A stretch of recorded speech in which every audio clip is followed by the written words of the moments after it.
Welcome to TS news digital special story. Telugu రాష్ట్రాలను ముసురు ముట్టేసింది. ఇక్కడ అక్కడ అనే తేడా లేకుండా అన్ని చోట్ల వర్షం విజృంభిస్తుండటంతో ఆకాశానికి చిల్లు పడినట్లు కురుస్తుంది వాన. ఊరు నీరు ఏకమైపోయాయి. భారీ వర్షాలకి వాగులు వంకలు పొంగిపొర్లుతుంటే లోతట్టు ప్రాంతాలు మునిగిపోతున్నాయి. నిలువెత్తులో నీరు చుట్టేసేయడంతో ఎటుపోవాలో అర్థం కాక ప్రజలు ఇబ్బంది పడుతున్నారు. ఒకప్పుడు వర్షాకాలం అంతా వానలుంటే ఇప్పుడు మాత్రం సీజన్లో కురిసే వానంతా రోజులోనే పడుతుంది. ఒక రోజులోనే 100 సెంటీమీటర్ల వర్షపాతం నమోదవుతూ ప్రభుత్వాలకి కొత్త సవాలు విసురుతోంది ప్రకృతి. ఇక వర్షం పడుతుందని సంబరపడాలో లేక వరద ముంచుకొస్తుందని ఆందోళన పడాలో అర్థం కాని పరిస్థితిలో ఆంధ్రప్రదేశ్, తెలంగాణ రాష్ట్రాల్లోని అనేక జిల్లాలు బిక్కుబిక్కుమంటున్నాయి.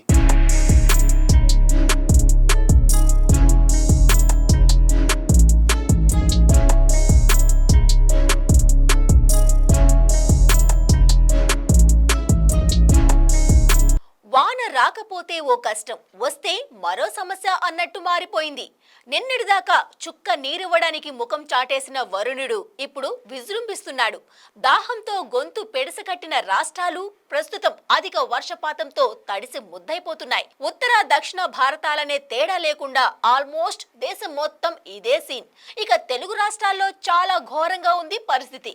అనేక చోట్ల వంతెనలు, రోడ్లు కొట్టుకుపోయాయి. రైల్వే వ్యవస్థది మరో కష్టం. కొన్ని చోట్ల రైల్వే స్టేషన్లు నీట మునిగిపోతే ఇంకొన్ని చోట్ల రైల్వే ట్రాక్లు ధ్వంసమై ఆనవాళ్లు లేకుండా పోయాయి. విరిగిపడిన కొండ చర్యలకు కొందరు బలైతే వరదలతో కార్లు, బైకులతో సహా కొట్టుకుపోయి ఇంకెక్కడో శవాలుగా తేలుతున్నారు మరికొందరు. రోడ్లపై పాట్ హోల్స్ లాంటి వాటి గురించి ఎంత తక్కువ మాట్లాడుకుంటే అంత మంచిది. మూడు వైపులా సముద్రమున్న మన దేశానికి తరచూ వాయుగుండాలు, తుఫాన్లు, వీటి కారణంగా వరదలు కామన్ అయిపోయాయి. వానొస్తే నదులు పొంగడం, వరదొస్తే పీకల్లోతు మునగటం, కొండ చర్యలు విరిగితే ప్రాణాలు పోవడం ఈ మధ్య కాలంలో మరింత పెరిగింది. కేరళ, అస్సాం, హిమాచల్ ప్రదేశ్, శ్రీనగర్, ఢిల్లీ, ముంబై, బెంగళూరు, తమిళనాడు, హైదరాబాద్, విశాఖపట్నం, ఇప్పుడు విజయవాడ, ఇలా రాష్ట్రం ఏదైనా, నగరం ఎక్కడిదైనా హెవీ రెయిన్స్, ఫ్లాష్ ఫ్లడ్స్ కు అతలాకుతలమైపోతున్నాయి. ఎవ్రీ ఇయర్ ఇదే రిపీట్ అవుతున్న విపత్తులను ఎదుర్కోవడానికి రాష్ట్రాలు మాత్రం పూర్తి స్థాయిలో సిద్ధమైనట్లు కనిపించట్లేదు. హెచ్చరికలు ఉన్నా వాన ముంపుని, వరద తీవ్రతను అంచనా వేయడంలో ప్రభుత్వాలు తడబడుతున్నాయి.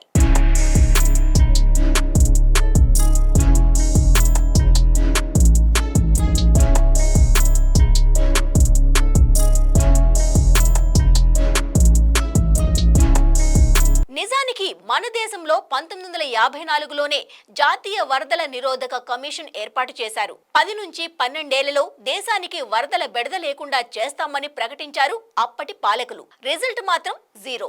ఇక 2005లో ప్రధాని చైర్మన్ గా national disaster management authority NDMA, దీనికి అనుబంధంగా NDRF ఏర్పడ్డాయి.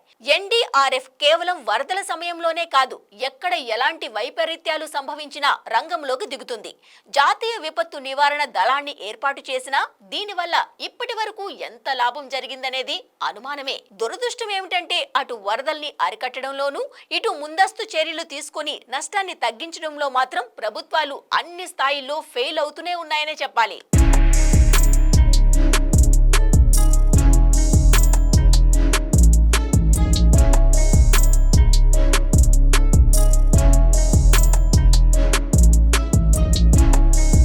ఇక పూర్తిగా వాన ముప్పు తొలగి అంతా ఒక కొలిక్కి వచ్చాక నష్టం లెక్కలు కూడా వేసుకోవాలి.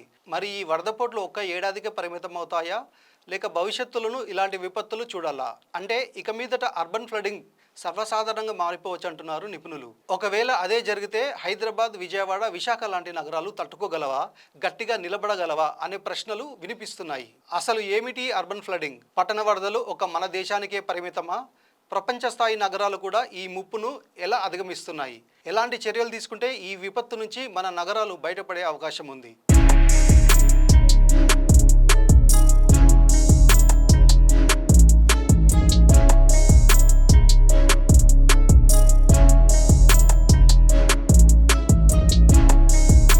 వరద సమస్యకు ప్రధాన కారణాల్లో పట్టణీకరణ ఒకటి. 1991లో మన దేశంలో సుమారు 3768 పట్టణాలు ఉండగా 2011 నాటికి వీటి సంఖ్య 7935కు చేరింది.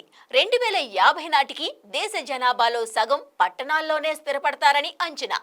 దేశంలోని నగరాలు, పట్టణాలు శరవేగంగా అభివృద్ధి చెందుతున్న డెవలప్మెంట్ ప్రణాళికబద్ధంగా లేకపోవడంతో భారీ వర్షాలు సిటీలను ముంచెత్తుతున్నాయి.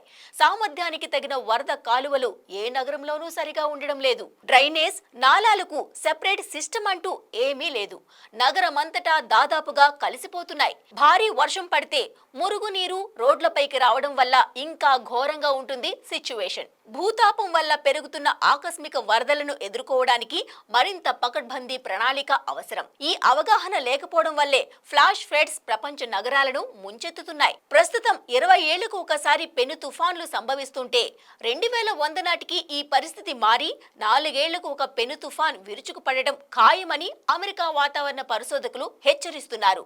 ఐక్యరాజ్య సమితి లెక్కల ప్రకారం సైక్లోన్లు తెచ్చిపెట్టే భారీ వరదల వల్ల భారత్కు ఏటా సగటున $700 కోట్ల అంటే మన కరెన్సీలో దాదాపు 46,000 కోట్ల రూపాయల నష్టం వాటిల్లుతుంది.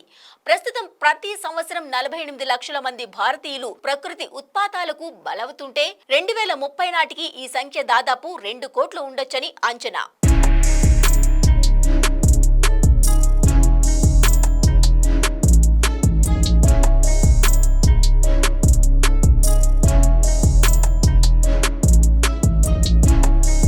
ప్రకృతి విపత్తుల విషయంలో ఎప్పటికప్పుడు అప్రమత్తంగా ఉండాల్సిందే. సన్నద్ధత చాలా ముఖ్యం. విపత్తులను సమర్థంగా ఎలా ఎదుర్కోవాలనే విషయంలో మనం ఇతర దేశాల నుంచి చాలా పాఠాలు నేర్చుకోవాలి. చైనానే తీసుకుంటే గడిచిన 3 దశాబ్దాల కాలంలో చైనాలో నగరాల సంఖ్య 193 నుంచి 653కు పెరిగింది. వీటిల్లో డ్రైనేజీలు విస్తరించినప్పటికీ ఒక్క 2013లోనే 230 నగరాలు వరద పాలయ్యాయి. ఈ దుస్థితి నివారించాలంటే మన నగరాలు స్పాంజుల్లాగా నీటిని పీల్చుకునే టెక్నాలజీతో ఉండాల్సిందేనని తమ ఇంజనీర్లను ఆదేశించారు అధ్యక్షుడు జిన్పింగ్. అలా బీజింగ్, షాంఘైలతో సహా వివిధ నగరాలను స్పాంజుల్లా మార్చే కార్యక్రమాన్ని ప్రారంభించారు. చైనా రూటులోనే వెళ్తున్నాయి ప్రపంచంలోని ఇతర దేశాలు. తమ పాత నగరాలను స్పాంజ్ సిటీస్ గా మారుస్తున్నాయి. గార్డెన్ సిటీగా పేరున్న సింగపూర్ సైతం ఇదే ఫాలో అవుతోంది. సింగపూర్ లో సగం సిటీ కింద వర్షపు నీటిని పీల్చుకునే అండర్ గ్రౌండ్ వాటర్ రిజర్వాయర్లు ఏర్పాటు చేశారు. ఇక అమెరికాలోని ఫోర్ట్లాండ్, ఫిలడెల్ఫియా రాష్ట్రాలు సైతం వచ్చే 20 ఏళ్లలో వేలాది స్పాంజ్ పేవ్మెంట్స్, పార్కులను నిర్మించాలని లక్ష్యంగా పెట్టుకున్నాయి. కనుమరుగైపోయిన చిత్తడి నేలలను పునరుద్ధరించే పనిలో ఉంది జపాన్. డెన్మార్క్ రాజధాని కోపెన్ హెగాన్లో టాసింగ్ ప్లాట్స్ గార్డెన్ కు స్పాంజ్ సిటీ కాన్సెప్ట్ అప్లై చేశారు. తలకిందులుగా ఉండే గొడుగుల్లాంటి నిర్మాణాలు వర్షపు నీటిని పట్టి భూగర్భ జలాశయాల్లో ఇంకేలా చేస్తాయి. నెదర్లాండ్స్ లోని రాటర్డామ్ సిటీలోని బెంచమ్ ప్లేన్ చౌకీలో నిర్మించిన 3 కాంక్రీట్ బేసిన్లు వర్షపు నీటిని నిల్వ చేస్తున్నాయి. స్పాంజ్ సిటీస్ లో నీరు మడుగులు కట్టదు. వీటిల్లోని సాఫ్ట్ పేవ్మెంట్లు వర్షపు నీటిని చటుక్కున పీల్చి భూగర్భ పొరల్లో ఇంకేలా చేస్తాయి. అక్కడి నుంచి ఆ నీరు నదులు, చెరువులు, కుంటల్లోకి చేరుతుంది. ఈ నగరాల్లో ఎక్కడ చూసినా గ్రీన్ గార్డెన్సే కనిపిస్తాయి. అక్కడ పార్కింగ్ ఏరియాల్లో సైతం పడిన నీరు పడినట్టు నేలలోకి ఇంకుతుంది. ఈ నగరాల్లోని నేల, వానలు 80% వర్షపు నీటిని తిరిగి భూమిలోకి ఇంకేలా చేస్తాయి. అందుకే మిగిలిన నగరాలతో పోల్చితే స్పాంజ్ సిటీస్ లో ఉష్ణోగ్రత 4-5 డిగ్రీలు తక్కువగానే ఉంటుంది.